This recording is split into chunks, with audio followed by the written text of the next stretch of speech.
Chilika, Asia's largest brackish water lake, lies on the Orissa coast. Designated a wetland of international importance since 1981, the enchanting lagoon now figures in the red list of the Ramsar Global Bureau.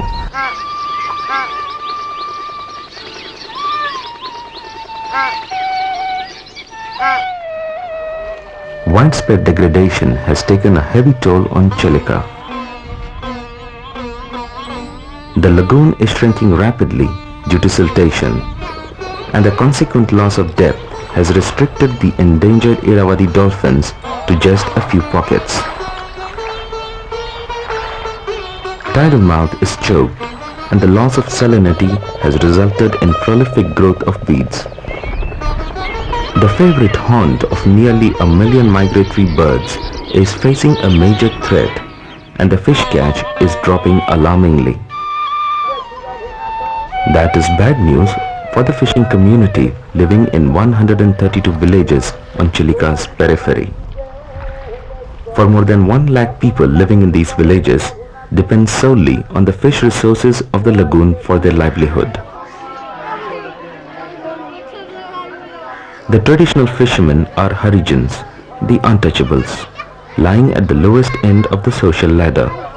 Most of them are landless labor who came here centuries ago and set up these colonies. They still live in isolation away from caste Hindus.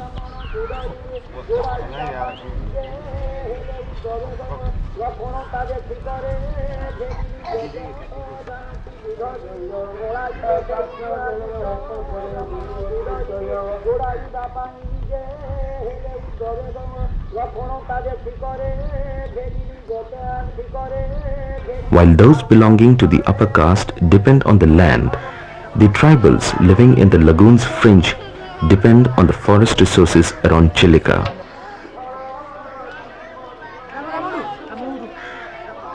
But the sharp fall in the fish catch and massive deforestation has left both groups struggling for survival.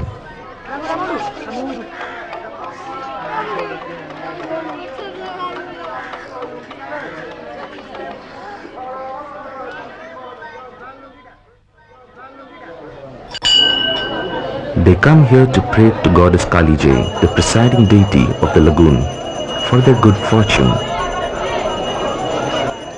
But fortune seems to have stopped smiling on them. During the last few decades, the lagoon is showing signs of rapid degradation. The lagoon's ecosystem is threatened in more ways than one. Chilika's health is failing. Chilika's brackish water character depends on the free exchange of water with the Bay of Bengal. The rich biodiversity of the lagoon is sustained by this lifeline. Moreover, as many as 52 rivers and rivulets drain into the lagoon. That explains the unique mix of fresh and saline water in the lake. But these sweetwater inlets are now a source of concern as they empty huge amounts of mud and silt into the lagoon, endangering its ecosystem.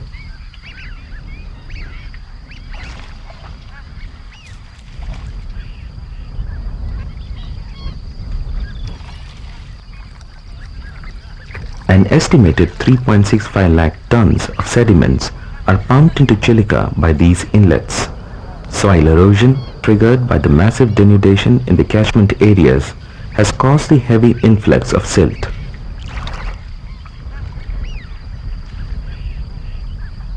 However, experts attribute the massive release of silt and muck into Chilika to the dams and embankments constructed on the Mahanadi basin as part of the government's flood control measures. And it was observed that during past 40 years the deterioration of Chilika was to the maximum extent. This coincides with the flood control measure which were taken along the Mahanadi basin. What has happened, all the river embankment, they are now acting like a conduit. Previously, the flood water used to disperse the sediment. So below, down Hirakud Dam, it used to disperse throughout 200 kilometer. Now what is happening, after the embankments are made, almost entire thing is siphoned to Chelka lagoon. Number one is catchment treatment. You must not allow erosion of the soil from all these sides. This is more important. And in catchment treatment, afforestation and soil conservation measures are very, very important. We have also given the top priority to tackle the siltation problem. We have prepared a catchment treatment plan using the latest satellite imagery through Orissa Remote Sensing Application Center.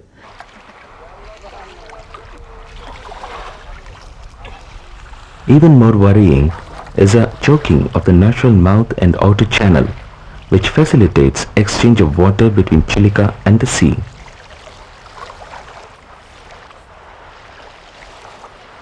To add to the problem, the original mouth had a literal drift of 8 km, stretching the outer channel to 32 km. Thus, the rich biodiversity of the lagoon, which depends on a critical balance of saline and fresh water, is in grave danger. Dredging of the mouth was attempted in the early 90s, but the attempt failed.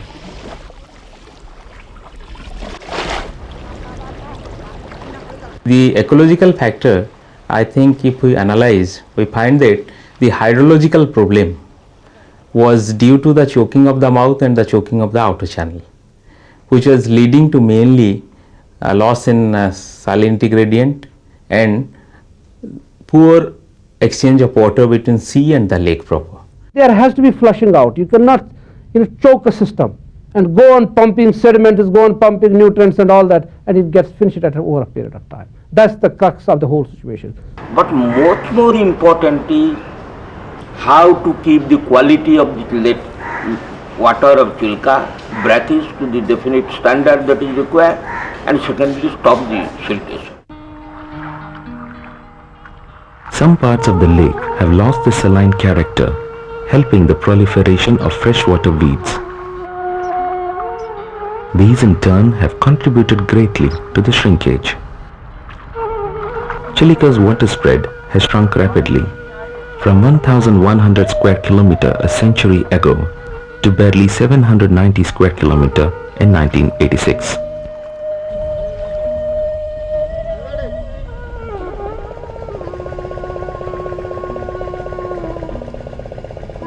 The water spread was 824 square kilometer in 1973, but by 1986 it had shrunk by 34 square kilometer.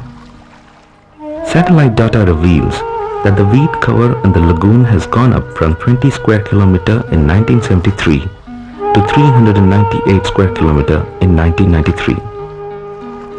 As the northern sector is now almost freshwater, and it is also promoting, or rather due to the freshwater situation, more than 150 square kilometer is covered with freshwater weed, which is totally useless for fish habitat. It's not a fish habitat anymore.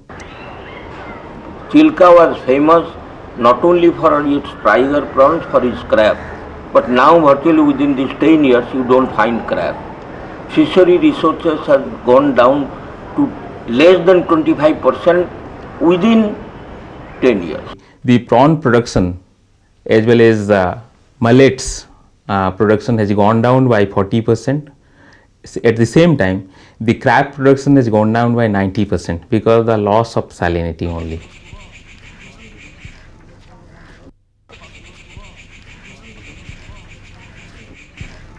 Chilika's fish resources are legion. Prawn, crab and several varieties of fish remain the mainstay of the economy of the villages around the lagoon for centuries. The lake was leased out to the local fishermen since the days of the Marathas,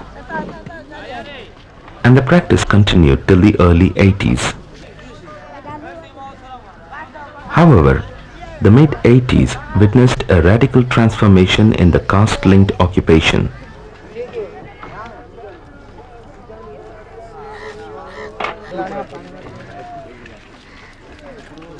The ever-increasing demand for prawn in the international market and the unproductive land resources in the villages around Chilika saw the entry of non-fishermen into the lucrative prawn culture business.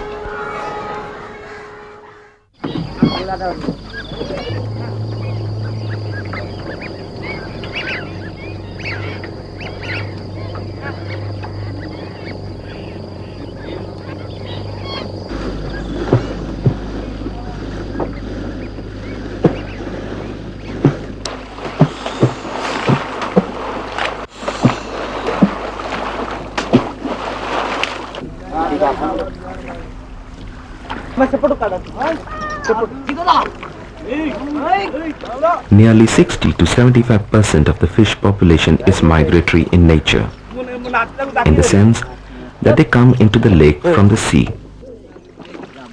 With heavy deposits of silt choking the seamouth, the fish landing, which was as much as 6,000 metric tons, crashed to a low of 1,641.5 metric tons in 1998. But ever since prawn became a prized commodity in the global market, the investors have been attracted to the shallow waters of Chilika and its periphery. The prawn trade meant a transaction of hundreds of crores of rupees and created a powerful vested interest. The lucrative trade drew rich and influential people into its net. It all began in the early 80s when the state government encouraged prawn farming on the periphery of the lagoon. Soon, private investors entered the arena and set up illegal prawn culture ponds along Chilika's edges.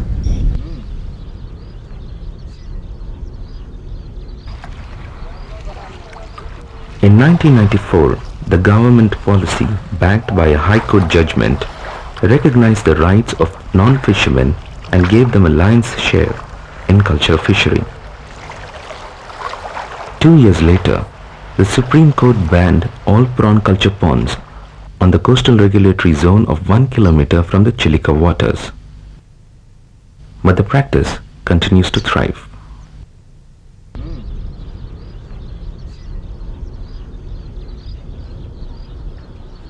Traditional fishermen have resented the sharing of fish and prawn catch with non-fishermen. They allege prawn farming involves big money and the rich and the powerful stand to gain from it.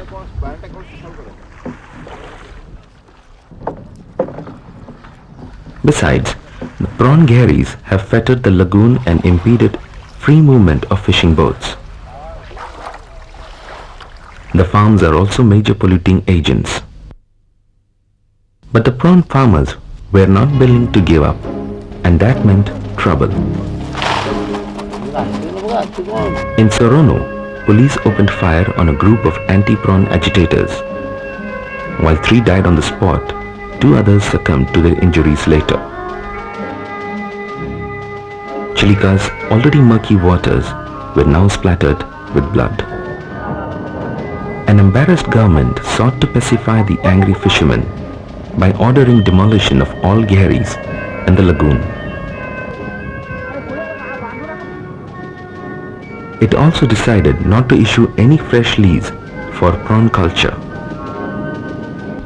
But the trade continues to flourish.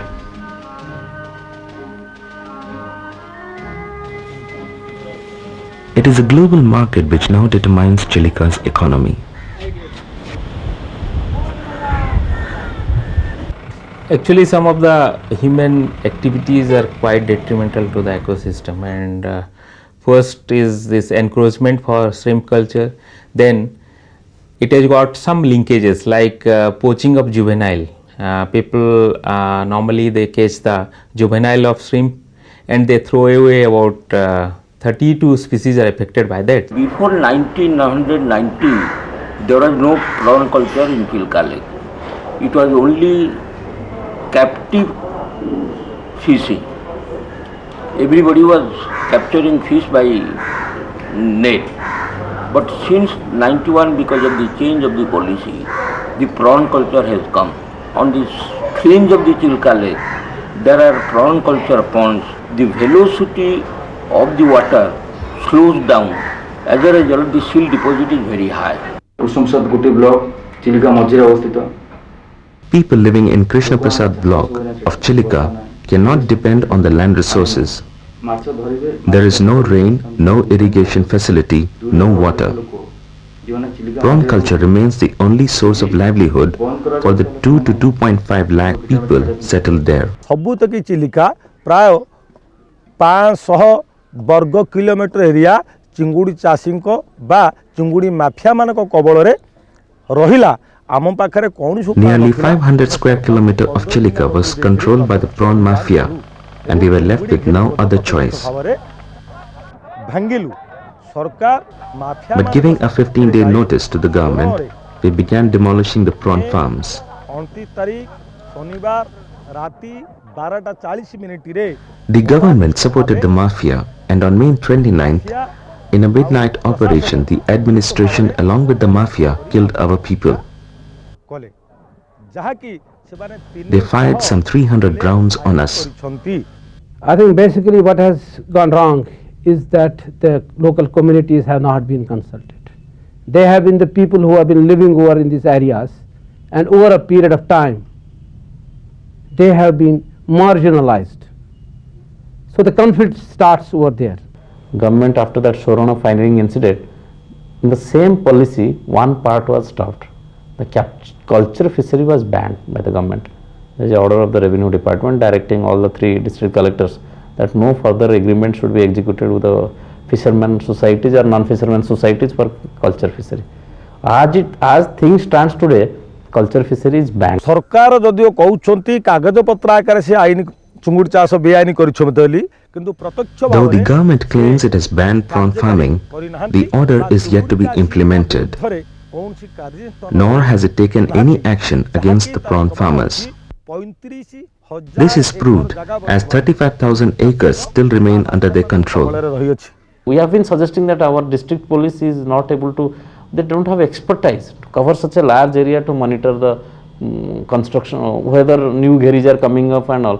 Once there is a Navi induction, there will be moral fear in the minds of people. Twice the House Committee has recommended complete ban of prawn culture in Chilka Lake, but up till now, because of the pressure of the prawn mafias, who are not only of that area but most of them are outside area who have invested money, prawn culture is continuing. It is a question of fast money. Prawn farming, the return is in 4 months time. If one invests money today, he gets back the return in 4 months. But in any other type of investment, you have to wait for a longer time for getting back, and the return is not in 10% or 15%. It is 200-300% return. ଆମେ ଦାବି କରିଛୁ ଚୁଙ୍ଗୁଡ଼ି ଚାଷକୁ ସମ୍ପୂର୍ଣ୍ଣ ନିଷେଧ କରାଯାଉ We demand a complete ban on prawn farming. ରହୁ ଏବଂ ଚିଲିକା ଉପକୂଳରେ ବାସ କରୁଥିବା Chilika's ecosystem should be protected for the benefit of the poorer sections living on the periphery. We have to develop a policy for that, to understand first the implications of the prawn culture on the fisheries in relation to the deterioration of the water quality and so many other elements of the ecosystem. We have been hearing that there will be a policy which will take care of the entire problem, and on ad hoc regime things are running for last 2 years. After that Sorona firing incident, the government has promised for a clear-cut policy. The Chilka Lake is one of the wetland of international importance. It is, I say that it is not property of Odisha or India. It is the property of the entire humanity. So we are custodians to protect the property of the humanity.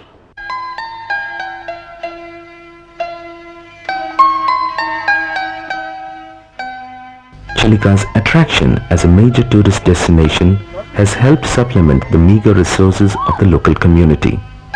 Many fishermen have now turned to tourism for a decent earning. The Tourism Corporation does have its own fleet, but that is not enough to meet the growing demand.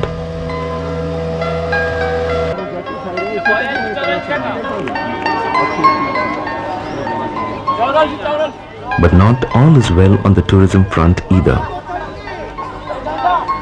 The Nalabana island, which normally surfaced by October, is on view only late November due to waterlogging.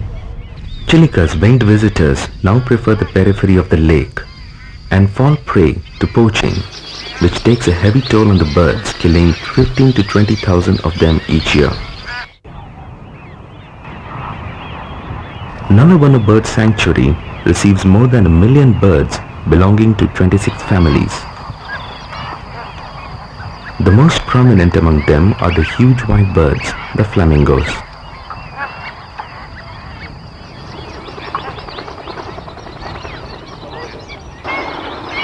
Locally known as Era, they are called Chilika in Telugu, and many believe that the name of the lagoon is derived from it.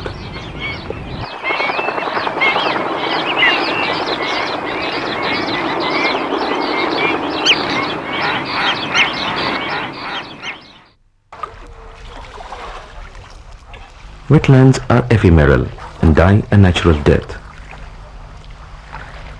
But it is possible to add years to their lifespan. A hypothesis that prompted a whole lot of research, survey and planning by the Government of India. The Chilika Development Authority, set up by the Government of Orissa, executed a plan on the recommendation of the Central Water and Power Research Centre, Pune. With the technical advice of the National Institute of Oceanography, Goa, a new opening was created close to the main body of the lagoon.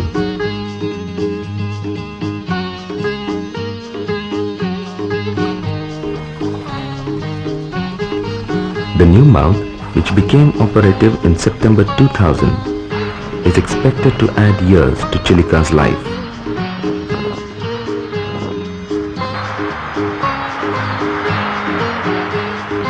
For it will help easing the siltation in the lake by flushing out the sediments from the main body.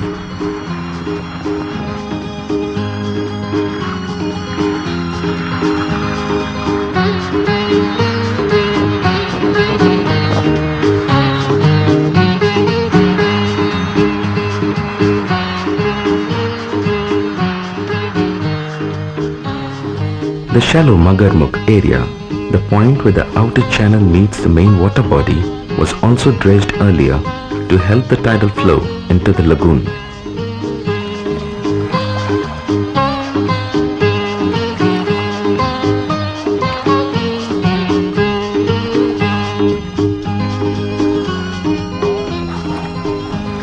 Once the salinity regime is built up, we will achieve 15 ppt salinity in the month of June this year, which can take care of the weight. Secondly, the exchange of water and the free movement or migration of the economic species will automatically bring in the fish resources to its original form. এই গলা 8 তারিখରୁ ଆଜି ପର୍ଯ୍ୟନ୍ତ ଯାହାହେଲେ କିଛି କିଛି ଚିଙ୍ଗୁଡ଼ି Prawns and smaller varieties of fish have entered the lake since December 2000. ବର୍ତ୍ତମାନ ଆସୁଛି Of course, ଯାହା କିଛି ଆସୁଛି large fishes are still rare, ଖୁବ୍ କମରେ but at least we can look forward to a peaceful life. ଏବେ ମୁହାଣ ଖୋଲା ହେଲା ପରେ After the new mouth was opened, the fish scenario has definitely improved. Some rare varieties have now arrived. ଜଣେ ସାଧାରଣ ଲୋକ ଚିଲିକା ଭିତରେ Now the fisherman earns between 200 to 250 rupees per day. The juveniles of fish, prawn and crabs abound in the lake. The situation has changed dramatically. We can't see a system dying before our eyes. We have to have some intervention.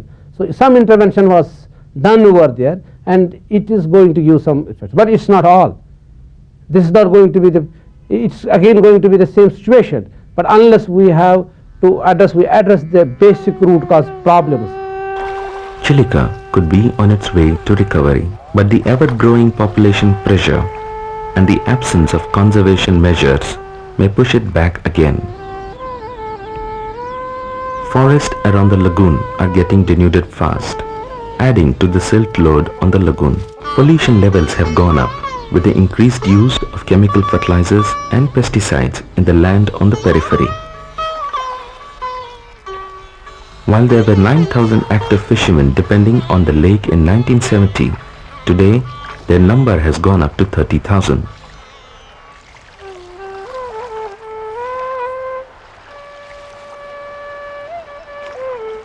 The lagoon is a crisscross of nets all around.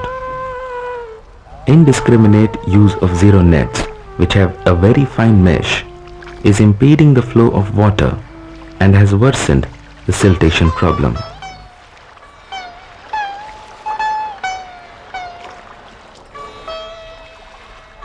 Mechanized boats are more a norm than an exception. Some 6,000 such boats dot the lagoon, adding to the pollution in Chilika.